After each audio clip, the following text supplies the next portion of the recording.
Randy Stapilus from Idaho Weekly Briefing joins us at 8:40 in the morning on Mondays every week.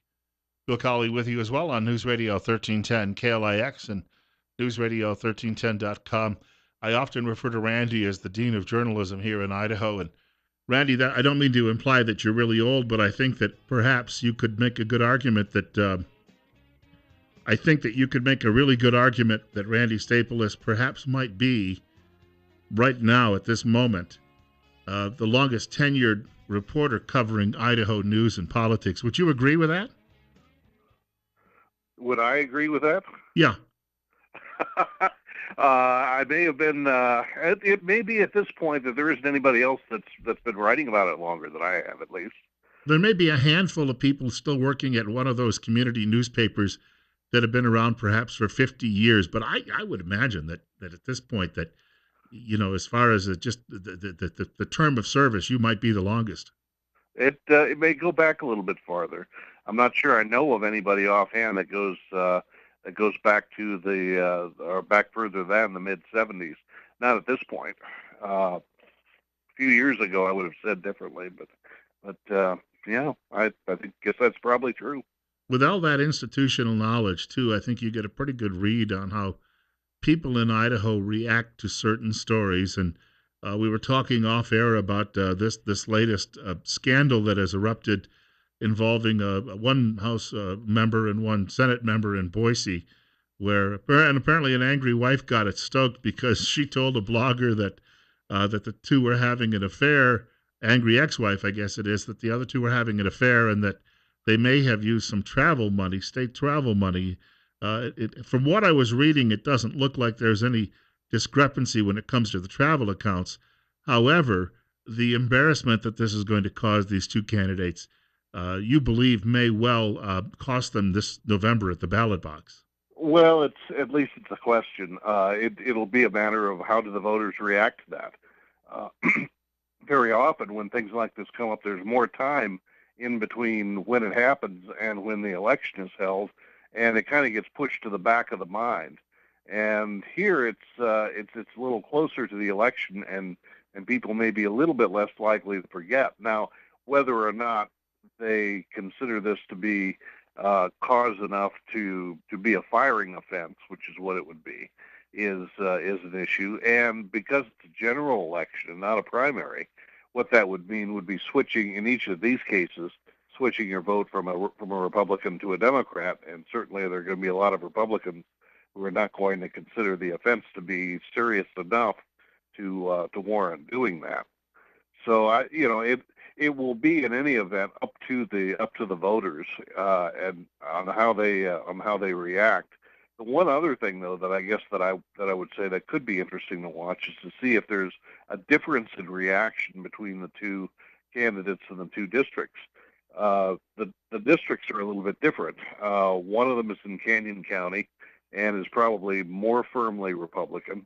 And in that case, the candidate has already issued a statement, a rather contrite statement, saying that she'd made mistakes. That she and her husband were working on patching things up and kind of addressing it generally. In the other case, the district is a little bit less solid for a Republican, and the candidate has not made any statement up to this point. So it may be a little bit interesting to see whether the districts react in the same way or react in different ways. We did see that Jim Guthrie had to spend, I think, just under $10,000 the last few years on travel expenses, but those all look to be legitimate. And in Christy Perry's case, it appeared that she didn't really spend any money on travel expenses. So at least that part of the story, there's not really any criminal element to this at this point. No, there doesn't seem to be any violation of state law or anything along those lines. At least so far as we know at this point. There's, it could be that a quick review doesn't necessarily track everything that might have happened, and I guess there's still a possibility that there's something lurking out there. But so far as we know, there's been no violations, and they haven't really much been specifically accused of that. The question came up initially about whether it might have, but doesn't seem to have panned out. Well, we have to probably go back. I think in the 1970s, mostly around the country, this type of thing would have been the death of a political career. But after we saw Bill Clinton survive his issues in the White House in the 1990s, we realized the country itself had changed greatly. But still, in places like Idaho and maybe even Utah as well, the cultures here are still much more, I think, conservative when it comes to those old mores, and that's, I guess, the concern that anybody would have if they're in politics and they're running for reelection. And if it doesn't seem to have an effect in a place like this, then probably there's nowhere in the country that it really would. But, it's a legitimate question. Well, and it is a legitimate question of whether something like this is kind of a firing offense for somebody like a state legislator. It's that's sort of the judgment call that voters get to make and voters need to make. Is this something that is just plain impermissible, or is it essentially private activity that really isn't the voters' concern that much? I think you can make an argument either way. I know that in the Larry Craig case, I don't think it was so much about what he was doing, but I think voters looked at it and they thought he was being hypocritical because of his public stand against certain lifestyles. And so when it broke, it made it sound as if he was living, a dual life and telling the public one thing but doing another. And I think that was pretty much the end of him at that point. Yeah, the dual life thing was one thing that came up, and I think that uh, this this sort of an affair is something that maybe that Idahoans have a little bit easier time dealing with and accepting than what they were hearing about Senator Craig. At the same time, I suppose it's worth saying that Craig announced shortly after the news broke that he would not be running for re-election. And what that wound up meaning is that voters never did get a chance to weigh in on it. I thought that it would have been very interesting to see what would have happened if he had tried to make a case for himself one way or another, and to see what voters did with that, whether they accepted that, reelected Craig, or tossed him out. We'll never know now, but it would have been interesting to find out. Our guest is Randy Stapilus. We're at 8:51 this morning on Top Story with Bill Colley on News Radio 1310 KLIX and newsradio1310.com. And we're at 68. And Randy, for people who'd like to read the weekly briefing, where would you send them? I would send them to www.ridenbaugh.com. That's Ridenbaugh. You've got a story today about a planned solar array going up near Boise. Now, I want to clarify something here too while I bring the subject up. I'm one of those people. I'm not against what we call fossil fuels, and I think we should use them.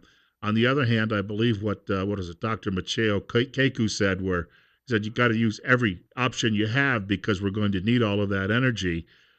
This is a huge project if it goes through, from what I understand. Well, and it is, and what's really interesting here to me is the degree to which Idaho Power is getting into that. Idaho Power's current CEO has taken perspective on this that's quite a bit different from some of his predecessors. Some of his predecessors got into coal-fired plants more and some things like that, as well as the dams that they're famous for. But this current CEO is also getting into things like wind and solar, and has been pushing it pretty heavily. And some of it is really being done to scale, to pretty massive scale, and it's really kind of changing the Idaho Power picture in a significant way. And Idaho Power may very well be one of the leaders in the country in moving in this direction. Well, of course, over time, I think the solar panels are getting more and more efficient, and there's going to be a point where they get so efficient. I've heard scientists say they don't expect it for another few decades, but we will get there where they will be able to power just about the entire country. But in the meantime, it's an option, just like the proposed nuclear reactor is an option, from what I They understand. Yeah, they are more efficient, much more efficient now than just about anybody would have predicted a couple of decades ago. and they're getting more so as they go. And Idaho, logically, Idaho's a pretty sunny state. It's there are lots of vast open areas and lots of places where you could put solar arrays like this, and they could be extremely productive. And just purely on that basis, the I could imagine the point coming where Idaho is a net power exporter when it comes to solar power.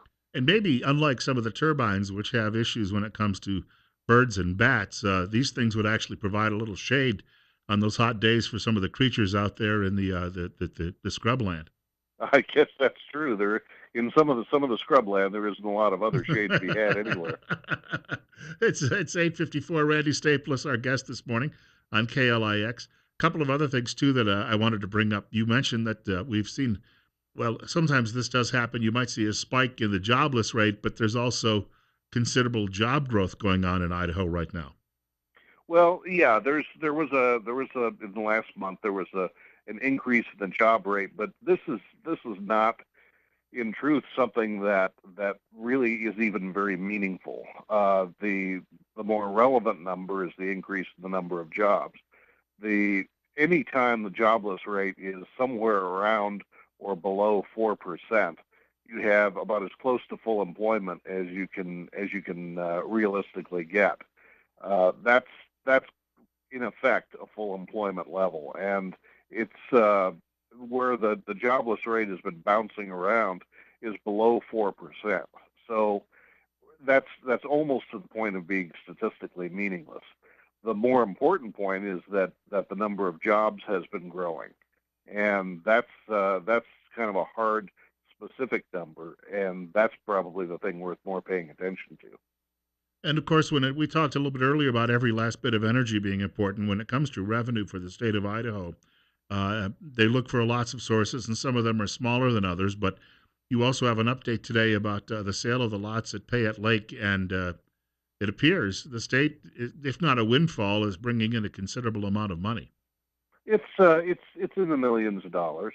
The lots, these particular lots that were going up for auction were estimated in value to be somewhere around $11 million or so, and that's in the context of billion-dollar state budgets. It's kind of a small slice, but this is one of those places because of that, partly because of the beauty of the area that get a lot of attention. A lot of people do pay attention to what happens to those state properties in that area, and there are people that have had their have homes, vacation homes in that area for generations, really, that have a great deal of concern with it. So it has some real impact as well as on that kind of a social level, as well as on the basis of the number of dollars involved. I was going to say most of the people buying those lots didn't choose careers in media.